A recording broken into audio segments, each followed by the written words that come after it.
안녕하세요. 며느리인 제 돈으로 바람피고 상간녀랑 재혼시키려고 했던 시집 식구들한테 본때를 보여준 이야기 지금 풀어놓을게요. 들어보시고 저 칭찬해주세요. 저는 결혼한 지 4년차 가정주부예요. 남편과 저는 아는 사람의 소개로 만나 1년 정도의 연애 끝에 결혼을 했지요. 넉넉한 형편으로 시작한 결혼 생활은 아니었기 때문에 때때로 힘든 순간도 있었지만 서로 아끼며 사랑하며 그렇게 살고 있었어요. 그런데 얼마 전 오랫동안 암으로 고생하시던 친정아버지가 결국 세상을 떠나셨지요. 그런 과정에 아버지가 저희 가족은 아버지께서 말하지 않으셨던 땅이 있다는 걸 알게 되었어요. 그 땅의 가치는 자그마치 80억이나 되더라고요. 부동산업자도 이 알짜배기 땅을 아버지가 왜 말씀을 안 하셨는지 모르겠다며 저희에게 축하한다고 하시더라고요. 그렇게 졸지에 저희는 80억이나 되는 재산이 생긴 거예요. 남동생과 재산을 나눠 남동생은 친정어머니를 모시기로 했어요. 그리고 저는 땅의 일부를 정리해서 일단 커다란 주택을 하나 샀지요. 그리고는 홀로 되신 시어머니와 신우와 함께 생활하기 시작했어요. 저희만 갑자기 좋은 집에서 사는 건 도리가 아니라고 생각했기 때문이지요. 갑자기 생긴 재산에 놀란 건 시댁 식구들도 마찬가지였어요. 시어머니와 신우는 이제 고생이 끝났다며 저에게 연신 고맙다 하시더라고요. 남편도 정말 자기가 마누라 복이 있다면서 기뻐하더라고요. 가족 모두가 행복해하니 저도 행복했어요. 그리고 저는 우리가 이렇게 계속 행복하게 살 줄 알았지요. 누가 그러더라고요. 남자는 주머니가 불룩하면 딴 생각을 한다고. 그게 저는 우스갯소리라고만 생각했지. 제 남편이 그럴 거라곤 참을 생각도 못했었는데 딱 그게 제 남편 이야기더라고요. 작은 중소기업을 다니던 남편은 갑자기 자기도 자기 사업을 하고 싶다고 저를 조르더라고요. 저는 그런 남편에게 사업은 아무나 하는 게 아니고 다니던 직장은 꾸준히 다녔으면 좋겠다고 하자 저에게 서운해하며 저더러 자기가 고생하는 게 좋냐고 생떼를 쓰더라고요. 결국 남편의 성화에 이기지 못하고 남편 앞으로 작은 고깃집을 차려줬지요. 그런데 남편은 막상 가게를 차려주니 가게는 맨날 종업원들에게 맡겨놓고 놀러만 다니더라고요. 그거에 대해서 제가 뭐라고 조금이라도 하면 금세 서운해하거나 화를 내면서 아니, 우리도 좀 여유 있게 살자고 말하더라고요. 하지만 적어도 제 생활은 유산을 상속받은 이후에도 달라진 건 없었어요. 여전히 시장에서 장을 보고 여전히 세일하는 옷을 사 입고 가계부를 썼지요. 헛바람이 잔뜩 들어간 남편을 보면서 답답하고 걱정도 되었지만 그래도 잠시려니 하고 웬만하면 뜻대로 하게 해주었었는데 지금 생각해보면 그게 다 헛짓거리였던 거예요. 허파에 바람이 들어간 건 남편뿐이 아니었어요. 신우 또한 유산이 무슨 마르지 않는 셈이라고 생각하는 듯이 자꾸 저에게 돈을 요구하더라고요. 처음에는 뭔가 배워보고 싶다는 등의 핑계라도 있었지요. 기술을 배워야겠다, 못다한 공부를 해야겠다는 등의 핑계로 목돈을 가져가곤 어떻게 되어가고 있냐고 물으면 언니 지금 돈 줬다고 간섭하는 거냐고 발끈하더라고요. 처음에는 제가 혹시 신우의 자존심을 건드는 건 아닌가, 지나친 관심인가 싶어서 미안한 마음도 들었지만 솔직히 계속 이런 일이 반복되니 화도 나고 주기가 싫어지더라고요. 그래도 가족끼리 돈 가지고 그러는 건 서로에게 너무 상처가 될 것 같아서 웬만하면 신우에게 맞춰주려고 노력했어요. 그러던 어느 날 신우가 갑자기 결혼을 하고 싶다고 하더라고요.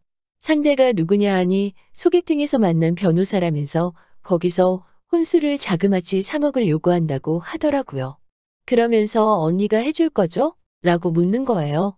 제가 대답도 하기 전에 시어머니가 나서서는 뭐 그런 걸 물어봐 당연히 해주겠지라고 말씀하시길래 저는 어이가 없어서 어머니 왜 제가 아가씨 혼수를 해주나요? 라고 말했죠. 그러자 시어머니는 눈을 동그랗게 뜨고는 황당하다는 듯이 그럼 너는 얘가 결혼도 못하고 혼자 살다 죽었으면 좋겠니? 라고 물으시는 거예요. 저는 어머니 그게 아니라 혼수라는 건 형편에 맞게 해야지요. 아가씨 형편에 3억은 과하지 않나요? 라고 하자 어머니는 날카로운 목소리로 너는 그러니까 지금 얘가 쥐뿔도 없는데 그런다? 이런 얘기냐며 저를 쏘아보시더라고요. 저는 어쨌든 그렇게는 못 해드린다고 했어요. 그러고는 며칠 뒤 아가씨가 온 집안을 돌아다니며 대성통곡을 하더라고요. 저 때문에 파혼했다며 자기 인생을 책임지라나요? 괜히 미안한 마음도 들고 죄책감도 느껴졌지만 어쩔 수 없더라고요. 결국 저는 아가씨에게 대신 작은 가게 하나 차려줄 테니까 아가씨 능력을 키워보라고 했죠. 그렇게 1억 정도의 돈을 들여서 조그마한 미용실을 차려주게 된 거지요. 그런데 신하가 역시나더라고요. 미용 기술을 배운다고 쓴 돈이 얼마인데 정작 본인은 사장이랍시고 아무것도 안 하고 기술자만 여러 구해놓고 자기는 매일매일 돌아다니기 바쁘더라고요. 거기다 남편이 저 몰래 아가씨한테 신용카드까지 줘가지고는 그걸로 택시 타고 피부관리 받으러 다니고 매달 나오는 카드값 때문에 제 머릿속은 온통 쑥대밭이 되는 기분이더라고요. 그렇지만 여기까지도 어떻게든 참고 견뎌보려고 했어요. 그래, 가족들이 이렇게 행복해하는데 돈을 싸질머지고 내가 죽을 것도 아니고 이런 마음으로 버티려고 했어요. 몇 달 동안 이런 일들이 반복되면서 저는 어쩔 수 없이 자연스럽게 남편이 식당과 신우의 미용실에도 관여할 수밖에 없었지요. 사장이 해야 할 일을 안 하고 있으니 저라도 나서야 했던 거죠. 하루는 남편의 식당에 갔는데 식당과 어울리지 않게 화려한 옷차림을 한 여자가 카운터에 서서 주인 행세를 하고 있더라고요. 제가 당신은 누구냐 물으니 여자가 대답하기를 나 여기 안주인 되는 사람인데요? 이러는 거예요. 그래서 저는 순간 어이가 없어서 이게 뭔 소린가 벙쪄 있는데 주방 이모가 저를 부르더니 남편 단속 좀 하라고 하더라고요. 집에 돌아온 남편에게 그 여자는 누군데 안주인 행세를 하고 있냐고 따져 묻자 남편이 일하는 아줌마인데 손님들이 깔본다고 그래서 그럼 대충 그냥 안주인이라고 하라고 그랬다는 거예요. 남편의 설명이 좀 미심쩍기는 했지만 그래도 남편을 안 믿으면 누굴 믿냐 아는 마음으로 넘어갔지요. 그리고 며칠 뒤 제 핸드폰으로 이상한 사진 몇 장이 문자로 오더라고요.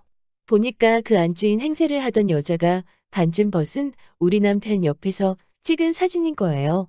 제가 누구냐 하니까 곧 알게 되겠죠라고 하더니 그날 오후에 제 남편 팔짱을 끼고 그 옆에 딱 붙어서 우리 집 현관으로 들어오고 있더라고요.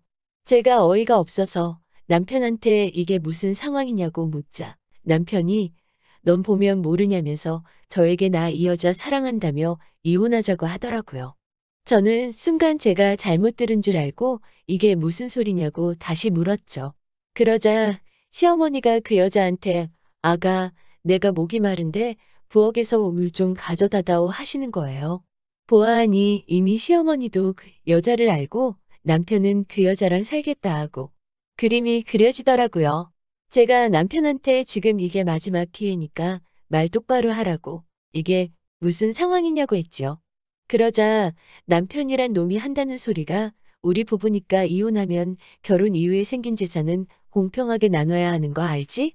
우리 깔끔하게 재산 나누고 이혼하자 이러는 거예요.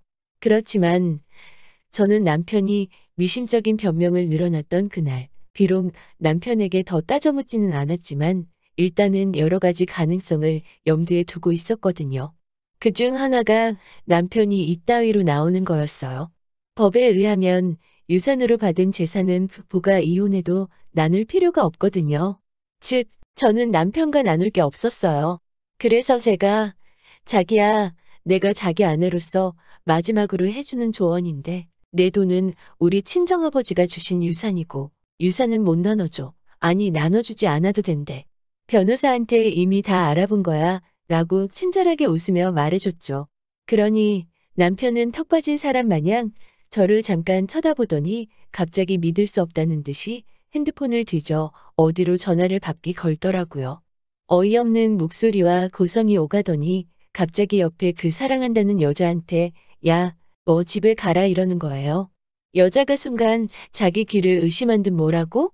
라고 하자 남편이 냉정하게 다시 한번 그 여자한테 가라고 그러면서 바로 제 앞에 무릎을 꿇고 싹싹 빌면서 자기야 내가 잠시 헛걸봤어. 미쳤나봐 이 여자가 날 꼬신 거야. 라며 막 그 여자를 밀어내는 거예요.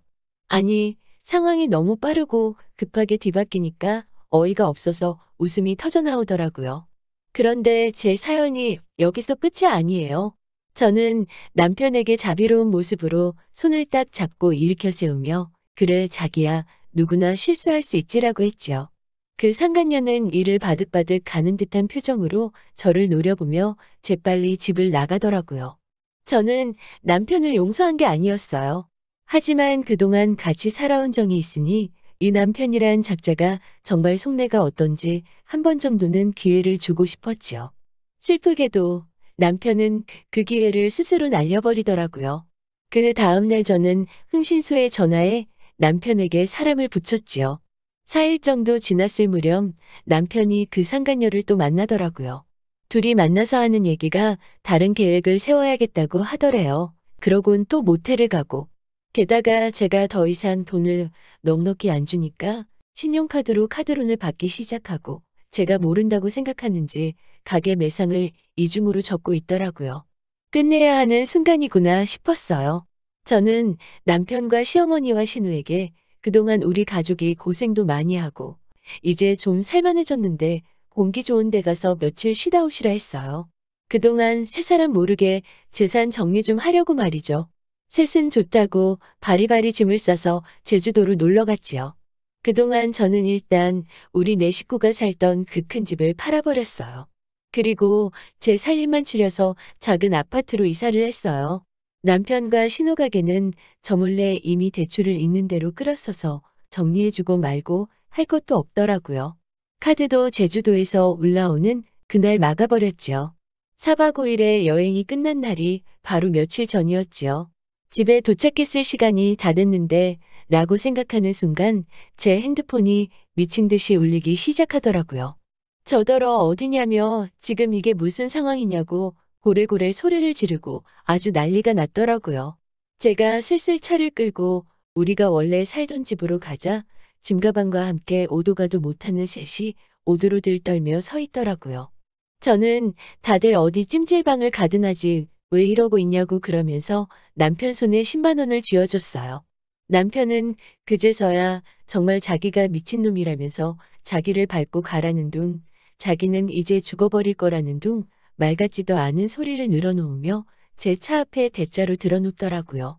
성질은 확차로 밟고 가 버릴까 하다가 차마 진짜로 밟고 갈 수는 없어서 그냥 후진으로 차 빼서 집으로 돌아왔네요. 집에 돌아오는 길에 제 차 앞에 대자로 들어누워 있는 남편 꼬라지가 자꾸 생각이 나더라고요. 너무 웃기지 않나요? 시어머니랑 신우는 저한테 독하다고 난리였지만 아직도 그 상간녀한테 아가라고 부르던 시어머니의 다정한 목소리가 생각이 나요. 이 사연을 쓰는 지금도 계속 셋한테 번갈아 가면서 협박도 아닌 사정도 아닌 연락이 오는데 전 마음 정리 끝났어요. 이제 남편 가게로 이혼 소장 갈 거고 그럼 뭐 시간은 걸리겠지만 결국 완전히 끝날 거예요. 저 잘했죠? 긴 이야기 들어주셔서 감사합니다. 오늘의 사연은 여기까지입니다. 구독과 좋아요, 알람 설정해주시면 앞으로 더 좋은 사연으로 찾아오겠습니다. 감사합니다.